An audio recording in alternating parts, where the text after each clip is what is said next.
are all really, really well. So the first thing I'm going to say is I don't know what is going on with Facebook. I am getting really cross with this. It told me that it was going live on Facebook, but actually I see that it isn't. So we are over on YouTube. So hello to the 45 of you that I can see over on YouTube. I can only apologise. This is definitely not an issue our end. This is clearly an issue with Facebook, and I'm going to take it up with Facebook and tell them off. But welcome to everybody who is watching on YouTube, and hopefully everybody who will be heading this way if you are watching on Facebook. So for your information, my name is Chrissy, and I am here to go through with you a series of Time Explorers lessons. And what we're going to be looking at is the Maya Civilization. So that's what we're going to look at. If you have an atlas, then you can could you go and grab one? Or if you have Google available, like Google Maps or any sort of other maps, then go and grab it. And if you have the planning pack, you may have a map of Central America too. So go grab an atlas if you have one, and we are going to get started. So the first thing that I would like you to do is I have a picture here. I'm going to turn my camera off. I have a picture here. Now, I'd like you to describe either in your head or describe to the person at home what you can see. What can you see in this picture? Because that is a really unusual picture. So can you describe what you can see? I'm going to give you a few seconds to do it.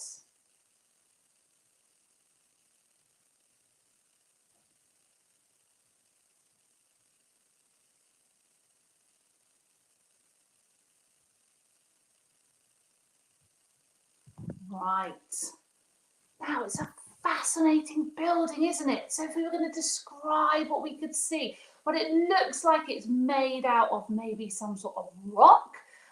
It looks really, really tall. It looks like it's surrounded by grass. It looks like there's some steps. Can you see that there's some steps going up the side? It looks like there's a little kind of room at the top, doesn't it? And it looks like it's very, very big. And also it looks like it's human made, because there is no, that's obviously something that isn't naturally occurring. Now, in history, when you describe what you can see, you literally do that. You don't make any sort of inferences. So if you're saying it looks like a temple, or it looks like a place of worship, or it looks like something like that, then that's actually something else. That's called an inference. That's where you're making almost like an intelligent judgment about something. And so that is the next thing we're going to do. I've got another picture for you. I'd like you to think about, what can you infer? So infer means something, an intelligent guess that you can support with something from the pictures. So I'm going to turn my camera off now and say, what can you infer about the Maya? What does this tell you? Because both of these images are things from ancient Maya. And so what can we kind of learn or judge about the ancient Maya from this particular photo? What do you think you could judge? What do you think you could learn? So I'm going to give you again sort of 30 seconds to have a little think about it. 30 seconds to have a little think.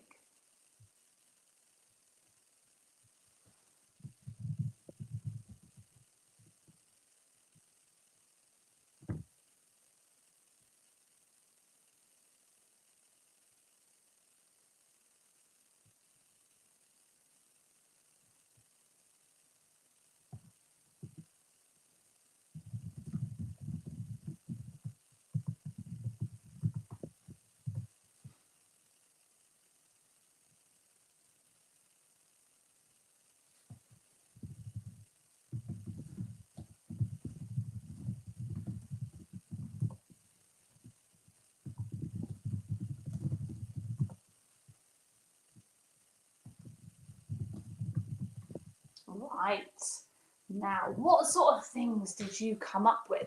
So you might have come up with something like they were obviously really sophisticated, and one of the reasons to support that is the fact that obviously they built these structures by hand, and they're real architectural marvels. You might decide that you think these are definitely some sort of religious temple or something like that. So you may have inferred that actually the religion was incredibly important to the ancient Maya. That might be another inference that you might have had.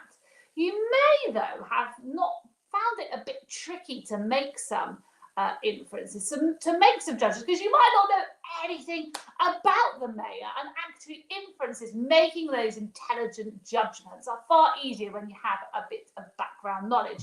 So my last thing for you is this: what questions do you have? So you could have a little think, you could jot those down. If you've got a scrap piece of paper, you could talk to a grown-up about it. What questions do you have about the ancient Maya? So it might be, what are their religious beliefs? It might be, what food did they eat? It might be, how did they make these amazing structures? It might be something really simple like, when were the ancient Maya around? So think about some questions that you may have. If you're just joining us from Facebook, I apologise that you haven't been able to find it on Facebook. It truly is not an issue at Twinkl's end. I know that it's so frustrating. I'm going to email Facebook later because I don't know what on earth is going on. It was awful yesterday morning. It was fine yesterday afternoon with languages, and now it's being a pest this morning. So we will sort that out. So if you're joining us, we're looking at these two photographs of archaeological sites from the ancient Maya, and we're trying to work out what questions that we have, what questions that we might have. So there's lots and lots of various questions that we might have.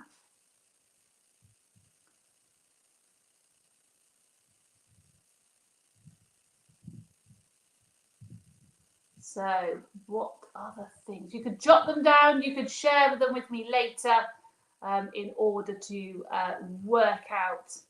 I'm going to just see actually if I can just open up the chat on YouTube, and that actually might help. I wonder if I can do that.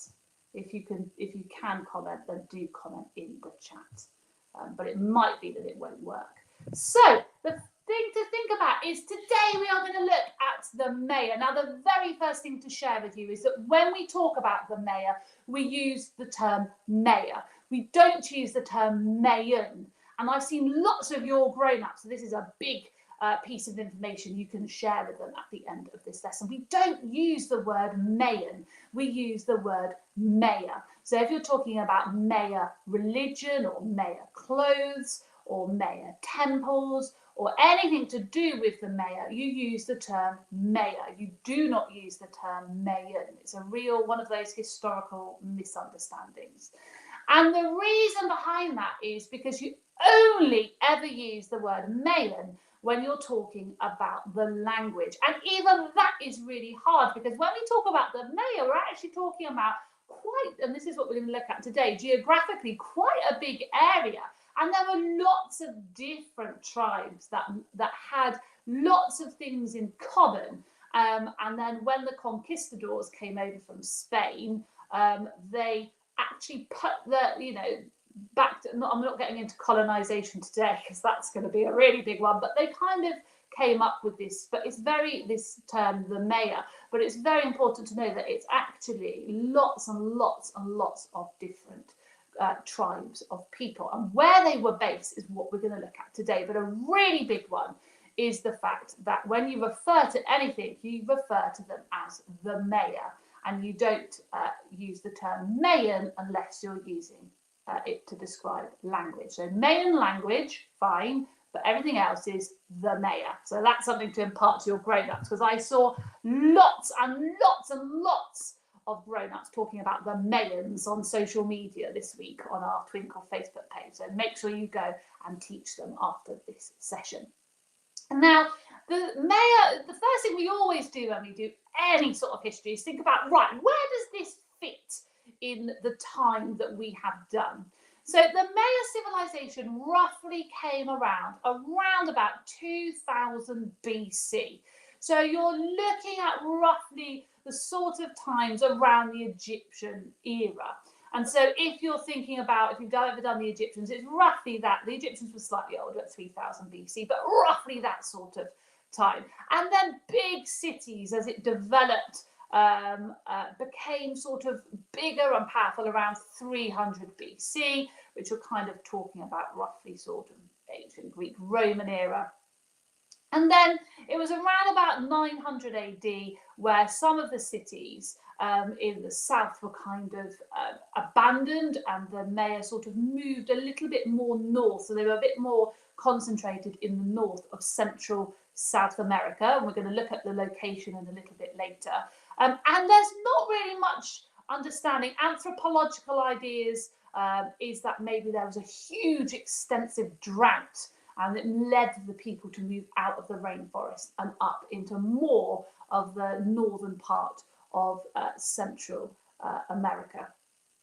And so lots of cities and places that were inhabited and created by the Maya. So Chichen Itza, for example, they were around sort of by AD 1000. So that's way past the Romans now. And so there's evidence of their existence even to 1500 AD.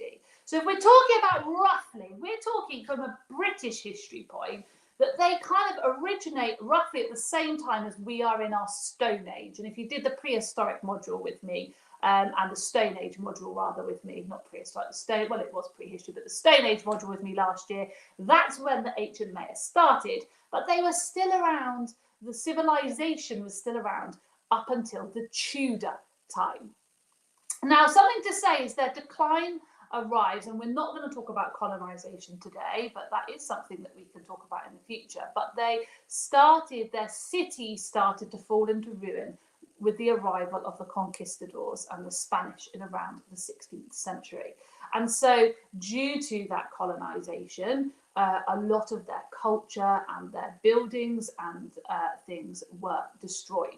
That said, there are people in Central America who are still Maya today and still descend from the ancient Maya. Now, for this module, we're obviously looking at the ancient Maya, but if you're interested, you can go and look at Maya culture in Central America that's still there today. But from a chronological perspective, from a time perspective, we're talking about they were in existence from the Stone Age in Britain. They were in existence in Central America, all the way to the Tudors. That's a humongous period of time. And so they obviously have so much, we have so much that we can learn about the ancient Maya and why their civilization was so significant. But it's such a huge, huge period of time.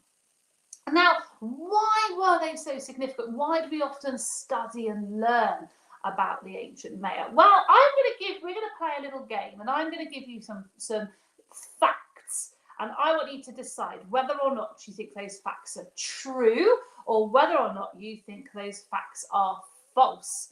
Okay, now, if you think they're true, you're going to either go ching-ching, or you're going to jump up and down and go, yes, it's true. If you think, get out of your seat and do a little wiggle dance. If you think that actually, no, that sounds like it's wrong, you're going to go, and you're going to put on the saddest face you can. Okay, are we ready? So the first one is the ancient Maya had a sophisticated number system. So when we talk about sophisticated, we mean complex, significantly developing maths and mathematical concepts. So do we think the ancient Maya had a sophisticated number system? What do we think? What do we think? Did they have a sophisticated number system? Right, I'm going to put my goggles on and have a little see through the camera. Well, if you're going, yay, cha-ching, then you will know that it is absolutely true. So we're going to look at this in future weeks because this is kind of an introductory session. But yes, the ancient Maya had a sophisticated number system. Now, this is the next one though. Do we think that this is true? The Maya were one of the first civilizations to use the number 0. And so they used the idea of 0, i.e. nothing, and it was used as an idea long before European mathematics and mathematicians came up with the concept of 0. What do we think? Does that sound like it's true? Or does that sound a little bit far-fetched? Surely we've always used 0 in mathematics and when we're counting and with numbers, surely. Is that true? So if we think it's true that the Maya were one of the first civilizations to use the number 0, you're going to jump up and down or do your thumbs. And if you think, oh, for goodness sake, Chrissy, that's not true, you're going to do a sad face and do this. What do we think? Well, it is true. So believe it or not, another reason that we often study ancient Maya is because a lot of their conceptual understanding was far beyond what we had and what we were developing in Europe. So yes, the Maya, and we're going to do some sessions on Maya and their mathematical understanding in future weeks, but they developed and used the number 0 long before it was used in European mathematics. Now, the ancient Maya wrote using highly complex hieroglyphs. So you might have heard of hieroglyphs if you've looked at ancient Egypt. But did the ancient Maya use hieroglyphs? And do you think, there's two parts to this one, do you think that they were only deciphered in the 1790s? So that seems quite late for them to start being deciphered. Do you think they were only deciphered in the 1790s? So you've got to decide whether you think both of those are true or whether you think, nah, I think that's a pile of rubbish. What do we think? What do we think? Well, shall I tell you? It's actually false. But the bit that's false is the date. They did have highly complex hieroglyphs. So they were a group of people that were writing. So they were writing using highly complex hieroglyphs. But they weren't deciphered until the 1950s, which is incredibly late, which shows how complex their hieroglyphs were. And again, we're going to look at those in some future lessons. Right, next one. They developed a complex and accurate calendar and used this to support with their farmings and crops. So what do we think? Do we think that they had a complex and accurate calendar? We use calendars today, don't we? Do you think they had a calendar system? And do you think they used it to support with farming and with crops? What do we think? Now, just to pause and say that my team behind the scenes has opened up the chat on YouTube just for today. We don't usually open the chat, but just for today, so that you can join in, because Facebook is being a pest. So thank you, whoever's behind the scenes helping me out. So do we think you could type in the chat or still carry on talking about it at home, which is also equally awesome. Do you think they had a complex and accurate calendar, and they used this to support with farming and their crops? What do we think? Well, it is in fact true. They did have a complex and accurate calendar. Now the next one, their society was complex. So they had lots of different groups of people, from royalty to nobles, right down to simple farmers. I've already said to you they had lots of different, tribes of Maya, but they did not have a king as part of that. So they had a complex society, they had royalty, they had nobles, they had simple farmers, but they did not have a king. What do you think about that one? Do you think that one's true? Are we going to be doing our little dance? Or are we going to say, no, I think that is not true? What do we think? Shall I tell you? It is false. So you should have been doing a sad face, because they did have a king as part of this. So they had a really complex society. We're going to look at their society in future weeks. We're going to look at all of the different roles that people played, but also they did have a king. So that was false. So well done if you got that wrong. So things that we can learn from that little game is that the ancient Maya were a really sophisticated group of people. They developed hieroglyphs and writing. They developed number systems. They charted the stars. They charted planets. They made up their own calendar system. They started keeping tracks of time. We've already seen the impressive temples and palaces and monuments that they built. They skillfully farmed the land. They had a complex political system. And they were also a deeply religious people who valued intelligence, who valued learning. And this is probably why they were such a thriving civilization for such a long, long time.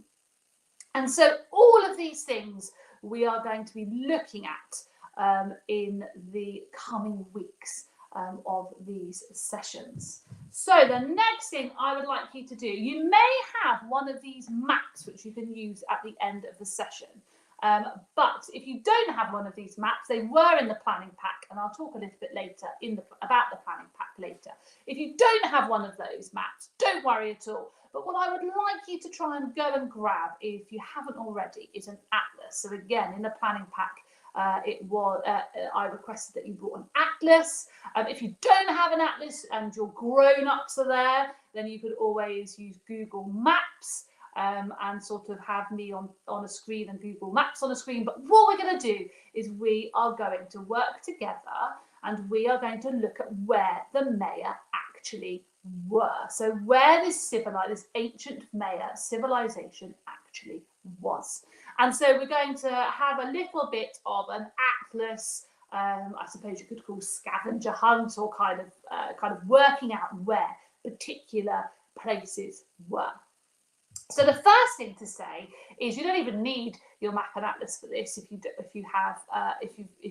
looking at a screen. I've used the term Central America an awful lot and said that the ancient Maya were located in Central America. But actually, where is Central America? So that's the first thing. You could just point on the screen if you wanted.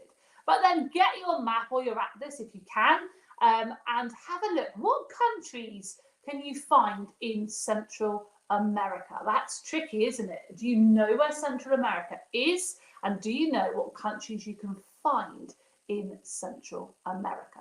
So grab your atlases or grab Google Maps and get up Central America and start to have a think. What countries, what modern day countries do you find in Central America? Because it's really important that we understand, first of all, where we're talking about. So what countries can you find in Central America? So I'm going to give you maybe 1 minute to have a little look. So have a little look. And you could write them in the chat, or you could talk to a grown-up at home about it. But what countries can you find in Central America? Okay, so I've got a first one in. Someone said, is Colombia one of those countries? I'm not going to tell you if any of these are right now. I'm just gonna get you thinking. So someone said, is Colombia one? Is Costa Rica one? Is Panama one? Is that Central America? Is that not South America? Where do we draw the line with Central America? Some really great ideas in the chat. I can almost feel you kind of busying along at home looking at where Central America is. It's a bit of geography as well, isn't it?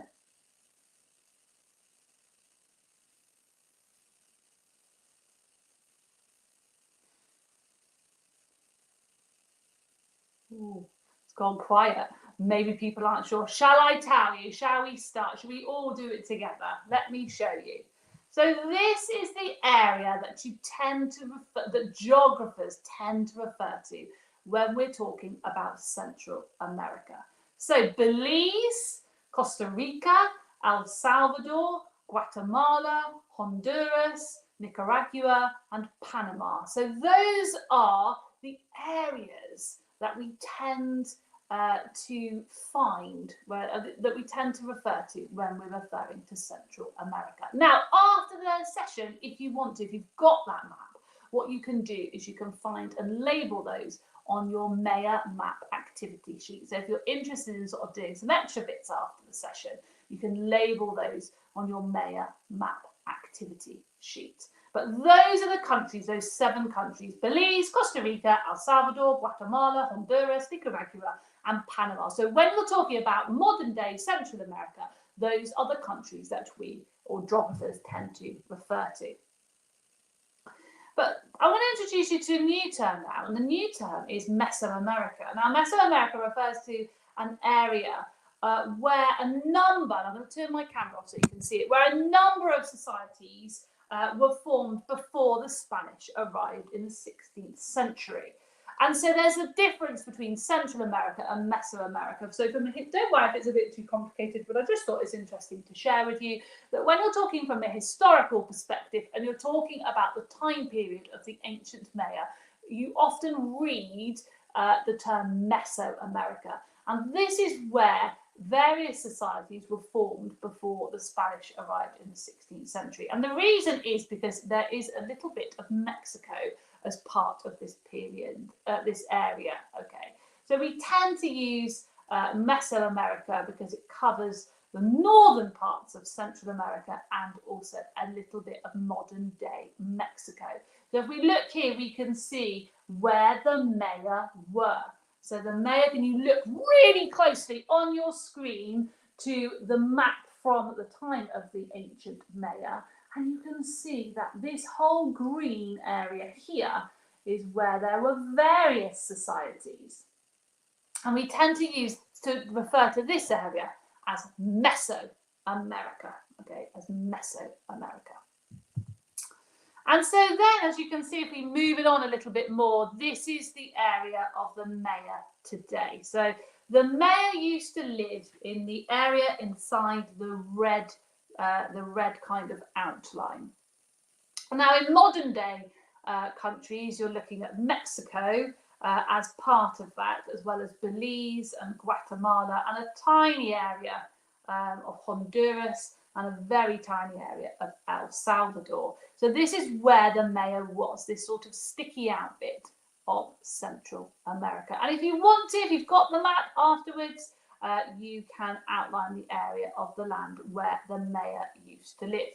So I think we kind of know now where Central America is, what the difference is between modern Central America and Mesoamerica, which is what the term we use to refer to the societies that were living there before the arrival of the Spanish. And now we roughly know the location of where the ancient Maya were. And I've got some voluntary things for you to do after this session. So now we know roughly where we're looking on our atlas. What we're going to do is I am going to send you, it's a bit like a scavenger hunt, I'm going to tell you a particularly important settlement at the time of the ancient Maya. And I want you to see whether or not you can find it. Now, if you want to, you can put a little, if you've got the map, you can put a little like blob where you find it. And then later you could use a key or draw arrows and label them after the session. But what we're going to do is we are going to just look for these and see where they are in this particular area. So we start to get an understanding of the ancient Maya. So are we ready? So this is the first place I would like you to find. This was a significant settlement during the time of the ancient Maya. This is Xunantunich. Xunantunich. So if you're interested in how you pronounce it, Shu, so Xunantunich. And so I'm going to give you 30 seconds on in your atlas, or maybe Google Maps. It depends on whether your atlas, you might find that your atlas, because some of these are obviously big tourist destinations now, your atlas in theory should have them, but they might not. So you might, I know they're on Google Maps because I checked before we came on. So can you find it? BCE means, I'm just as a random aside, means before the Common Era, and it's an alternative way of saying BC. So if you're looking at a more secular way of referring to time, rather than using BC, which means before Christ, and AD, which means Anno Domini, in the year of our Lord, you can instead use BCE, which means before the Common Era, and CE, which means Common Era, and it's an alternative secular way of referring to our calendar and to dates. So whoever is behind Hannah Turner, I hope that answers your question. So Shunantunich. Jack's doing it after the session, so you can just work on developing your pronunciation. It's a bit like languages yesterday. So have you found it? Right, the next one.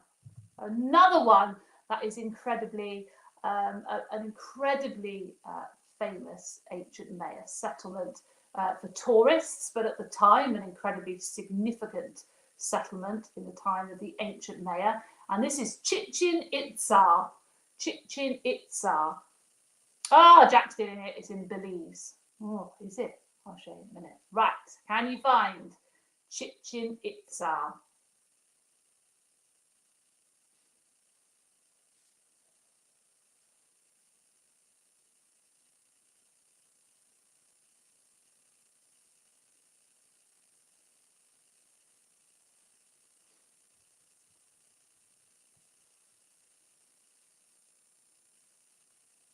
Ooh, some suggestions it might be in Mexico, in the south of Mexico. How's everybody else doing? I love things like this. This is where history and geography kind of cross, but it's really important to kind of know where you're talking about. Right, the next one. Usmal. Usmal. Where is that? Usmal.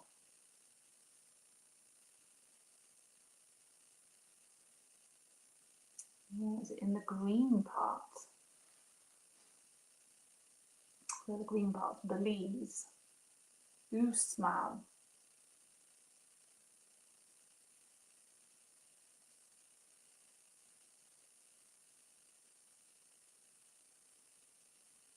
Remember, if you've got the map, a copy of the map, you can put a little blob on to do after the session.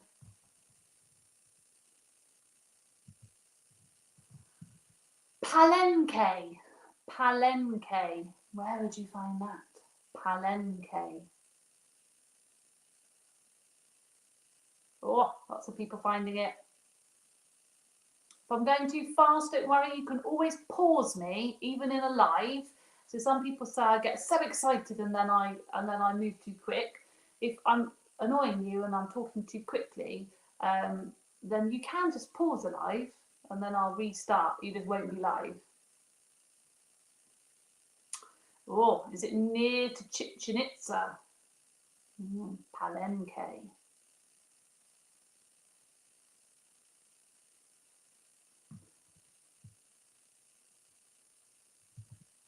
Right, the next one. Calakmul. Calakmul. Do you know where that one is? Calakmul.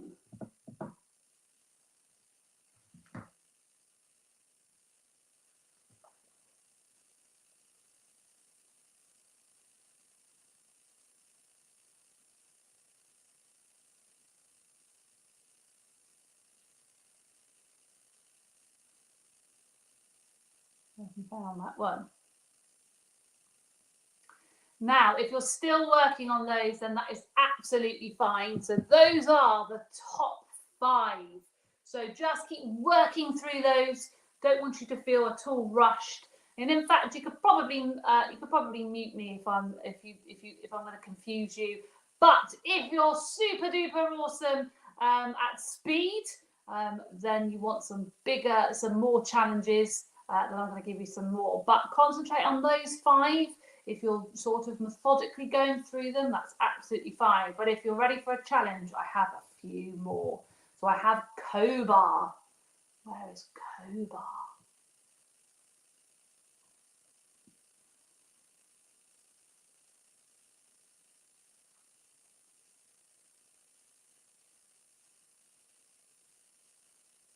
You can ask a question. Whether I know the answer is another question. And if it's a relevant question, obviously.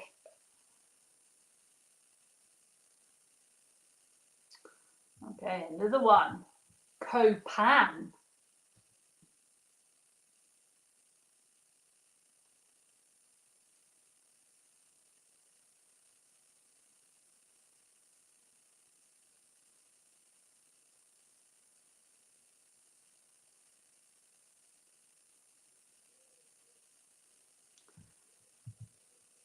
Twinkl. Twinkl.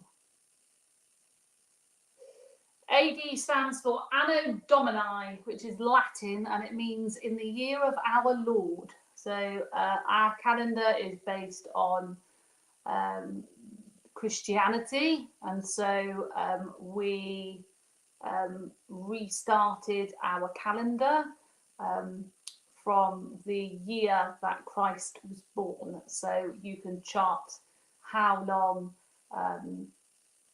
life has been since Christ was born. So it means Anno Domini, in the year of our Lord, and so we are 2023 years since the birth of Christ. So that is what AD stands for, Anno Domini, which is Latin. And not relevant to this, but had a turn as questions, I thought I would answer that. Awesome. Lots of people saying Twinkl is in Guatemala, Honduras, for Copan. Amazing. Right. Tulum is the last one. Tulum. Tulum is the last one. And then I'm going to give you the answers. And what you can do at the end of this session is go and find out some things about all of these places. So why was Xunantunich such an important centre for the ancient Maya? What was at Chichen Itza? What was at Palenque? And go and have a little research about these different places. But this is roughly where they all are. And so lots of them, as you've worked out, and lots of them are in Mexico, in the southern end of Mexico. If they're not showing up on Google Maps, then type them into Google and then hit Maps, because they're definitely all there, because I did do it before I went live, so that I knew that you could definitely find them all. So if they're not showing up, either check your spelling or just go into the main engine and then click Maps from there. But yes, you can see that this is quite a big area as well, of all these different places. And so it shows actually how vast the area of the ancient Maya civilization was. And so therefore it makes it more complex. You can't say, it's a bit like when we did ancient Greece and I spoke to you about, you can't say that life was the same for everybody, because it actually wasn't. And it's the same when we're going to look at the ancient Maya. Or a bit of tip, turn your Google Maps to satellite view. So what one thing will you take away from this session? What one thing do you think you've already found out about the ancient Maya, or something that you've learned, or something your question that you might have, or something that you're intrigued about? What one thing will you take away from this session? Or it might be actually just the fact that you refer to the Maya as the ancient Maya, and that you don't use the term Mayan, which is what we talked about at the beginning. But what one thing will you take away from this session? That's something to have a little think about as we draw to an end.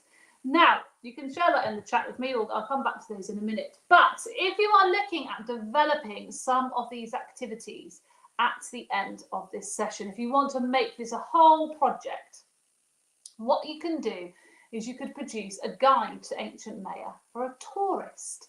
And you could go and look at some of those cities and major settlements and find out why they were significant in the time of the ancient Maya, why they're significant to the Maya today, what things you might see in those places. and you could produce a guide. Alternatively, you could use, you could actually print off the map and plot all those areas on the map and where the Maya actually were. What I can also suggest to you is go and download, and it's in the copy above or below. Usually on YouTube, it's below. You can go and download this planning pack. And in this planning pack are lots and lots of activities that you can do this week that will develop your skills from sort of younger learners all the way up to GCSE. So go and download that planning pack and do some of those activities if you would like. And do share anything that you do over in our Facebook group because we love to see it. My big takeaway, so someone's takeaway is that they got all the quiz questions right. One takeaway is, oh, why did they build those ruins? I'm really interested in that, and we're going to look at, obviously they weren't ruins when they built them, but we're going to look at that in future lessons. So lots of people saying that the using of Google Earth and standing by some of the ruins. My 8-year-old's loving that, and lots of people learning about how sophisticated the ancient Maya were. So that was very much an introduction to the ancient Maya. Next week, we are going to be looking at gods and religion. Someone said it's very quick. Well, I've been on for nearly 45 minutes. I'm pretty sure that lots of other people would disagree. I mean, I could talk for hours about anything history related, but most people prefer them to be under 45 minutes because they otherwise say that I talk too much and then I get a bit boring. So love it that you thought that it was quick, but yes, 45 minutes I think is plenty. So hopefully that's given you a really good insight, a really good introduction into the ancient Maya, why they were so sophisticated, some little tidbits about what the aspects of their civilization made them significant. Go download that planning pack and get started with some fantastic activities for this week. I will see you next week for gods and religion, and I'm gonna fingers crossed that Facebook is working. I do not know what is going on. What I am thankful for is the lessons run as normal, but you know, if anyone has any sort of fairy dust that I can sprinkle on my laptop to make Facebook work, I will gladly take it. But thank you so much for your patience this morning. If you were looking for me over on Facebook and I wasn't there, and I will see you tomorrow if you want to come and join me for some more fun. Tomorrow we are going to be looking at tectonics, and I am going to be taking you on a journey to the centre of the earth. So please join me tomorrow at 11 o'clock for our new session on world learners, all about tectonics. And if not, that's not your bag, I will see you next week here, hopefully on Facebook at 11 o'clock for more about the ancient Maya, looking at gods and religion. And it's so, what I didn't say this firstly was it's so lovely to be back and so lovely to see so many of you. And yes, I know, much prefer Facebook. I will try and sort it again, but I thought I had it sorted yesterday. I think it's nothing to do with us, basically, because it worked for languages yesterday afternoon. So your guess is as good as mine, but I will see you tomorrow. See you soon.